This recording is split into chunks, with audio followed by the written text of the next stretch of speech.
Hello friends, welcome to random stocks. Random stocks पर आपका स्वागत है।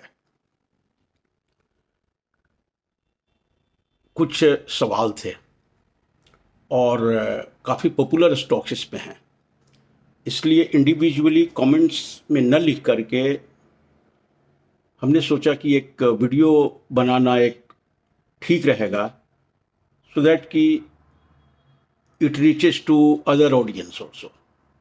सो उस पर स्पेसिफिकली इन सवालों को लेकर के वीडियो बना रहा हूँ और होप ये आपको किसी न किसी रूप में मदद करेगा। इस सीरीज में पहला एक सवाल लेते हैं, वो इरडा से रिलेटेड है और सवाल किया है संदीप कुमार ने।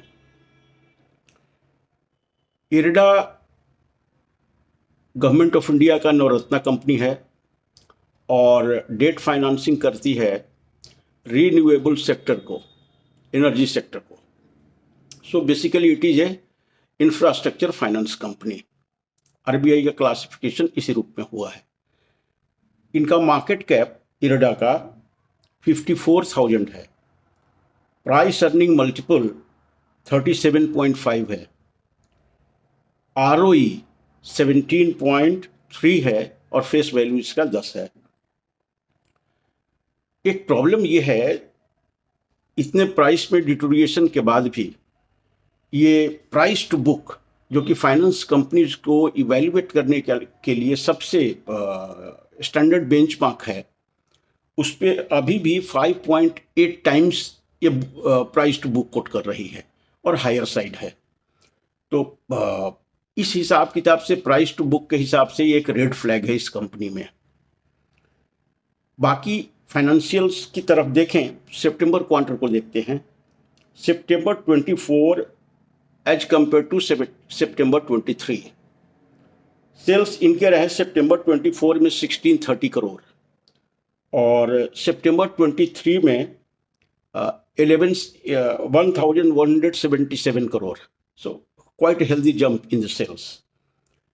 फाइनेंसिंग मार्जिन को देखें तो it was 33% in September 23 and it has come down to 29%. So there is a shrinkage of 4% in operating in the profit in the financing margin. Net profit को देखें तो सितंबर 23 में इनका 285 करोड़ था, which has come to 388 crore. इस parameter पे देखें तो कंपनी रीजनेबली गुड, हालांकि मार्जिन प्रेशर है इनमें। अब देखते हैं मार्जिन प्रेशर, क्योंकि डेट्स में वैसे भी इंटरेस्ट ज़्यादा है और समय के साथ एक ऐसे उस डेट इस बढ़े हुए जो डेट का इंटरेस्ट है वो किस तरह से शिफ्ट करते हैं अपने कस्टमर्स पे, that will be interesting to see. अब एक और रेड फ्लैग है इस कंपनी में, जो रिटेल शेयर होल्डर्स थे वो मार्च 24 में 21.47 था, जो कि सितंबर 24 क्वार्टर में 26.16 हो गया है। सो रिटेल इन्वेस्टर्स का इसमें भागीदारी, शेयर होल्डिंग जो है वो करीब करीब 5% बढ़ गया है मार्च और सितंबर के बीच में। अब सेलर्स तो इंस्टीट्यूशंस होंगे, मैनेजमेंट ने शेयर सेल नहीं किया है, तो नेचुरली इतने बड़े भागीदारी हो गई है रिटेल इन्वेस्टर्स को। तो जब तक फाइनेंशियल इंस्टीट्यूशंस इस शेयर को परचेज नहीं करेंगे तब तक भाव पे प्रेशर रहेगा। और चूंकि काफ़ी पॉपुलर स्टॉक है अमंग रिटेल इन्वेस्टर्स और प्राइस में डिटोरिएशन भी काफ़ी आया है। अभी कल का प्राइस है इनका 202 रुपये का। लेकिन दो रेड फ्लैग्स इस कंपनी में है। एक तो इनका price to book 5.8 times, approximately 6 times it is quoting price to book, so it is on the very higher side. और दूसरा है रिटेल इन्वेस्टर्स की संख्या इतनी है कि थोड़ा मुश्किल होगा। तो देखिए अब समय के साथ कैसे बिहेव करता है, you take your own call. दूसरा है शक्ति पंप्स का और सवाल है वैभव बाली का। अब इस कंपनी के बारे में कुछ कहना उचित नहीं रहेगा। It is in the price इनका अनचार्टर्ड टेरिटरी में है, it is coating at all time high, और फाइनेंशियल्स इनकी काफ़ी absolutely it is fantastic. So red flags तो छोड़िए, काफ़ी डैजलिंग परफॉर्मेंस रहा इनका सितंबर क्वार्टर में।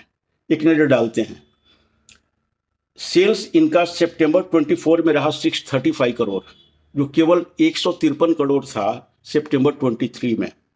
ओपीएम परसेंटेज जो सितंबर 23 में 10% था, दैट हैज इंक्रीज टू 23%, और नेट प्रॉफिट जो मात्र 6 करोड़ का था वो आया है 101 करोड़ का।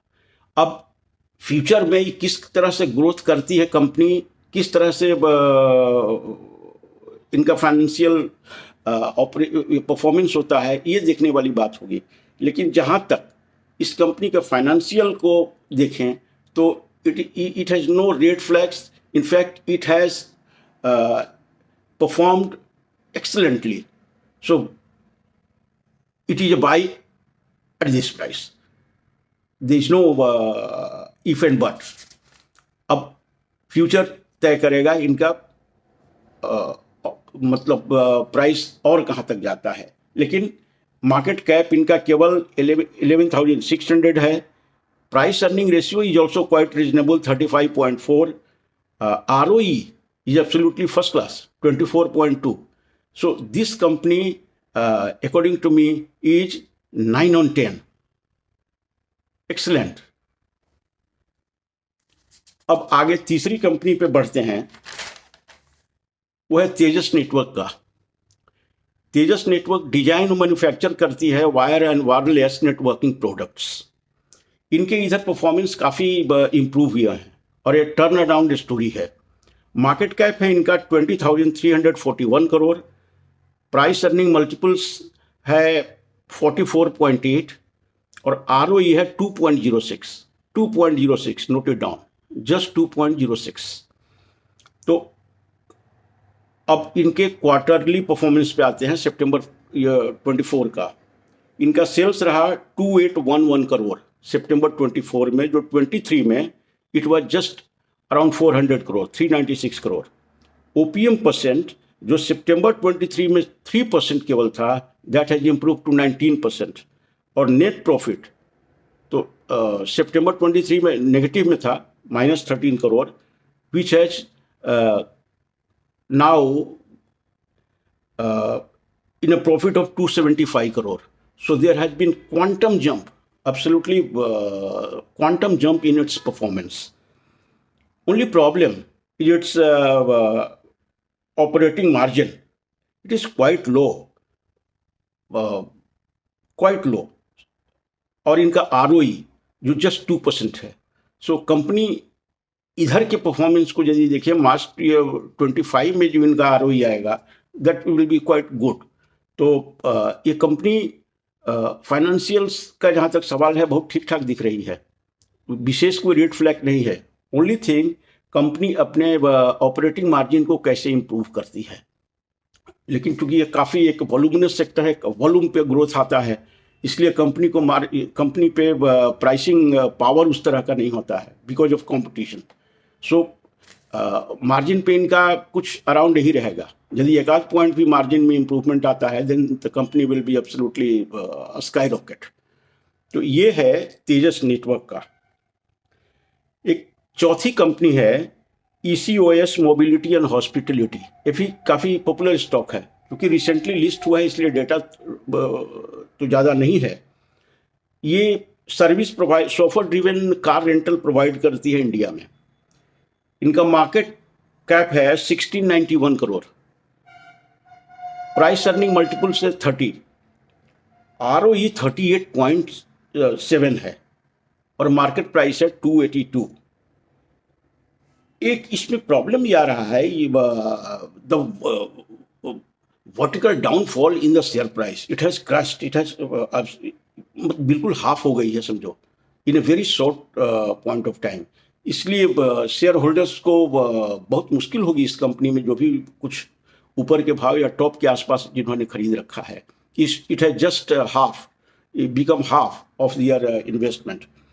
इनका हाई रहा जो वो 594 का है और लो है 278।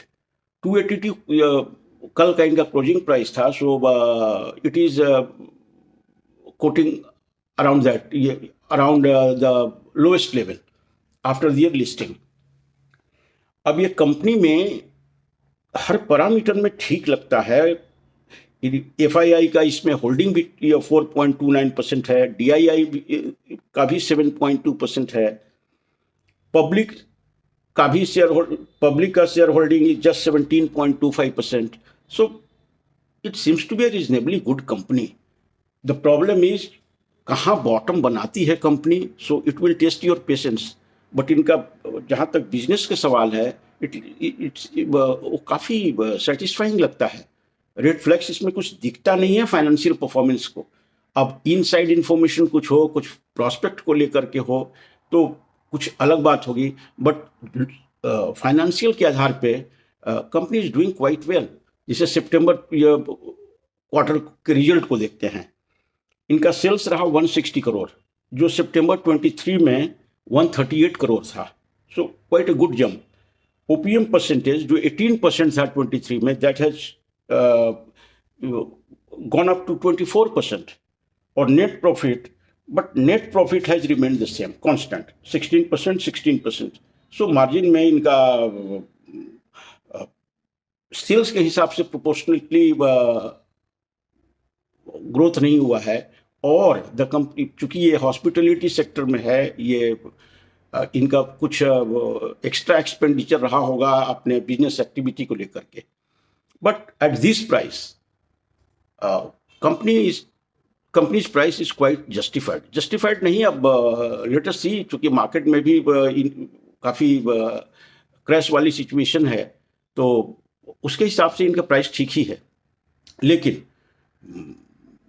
फाइनेंशियल्स के आधार पे कहीं से रेड फ्लैग हमें तो नहीं दिखता है। तो यही 4 कंपनीज थी और ये आपका क्वेश्चन था।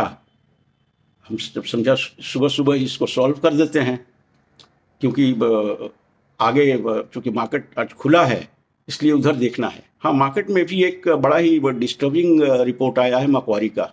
उनका कहना है कि अगले 6 महीने में market will be down by 10%.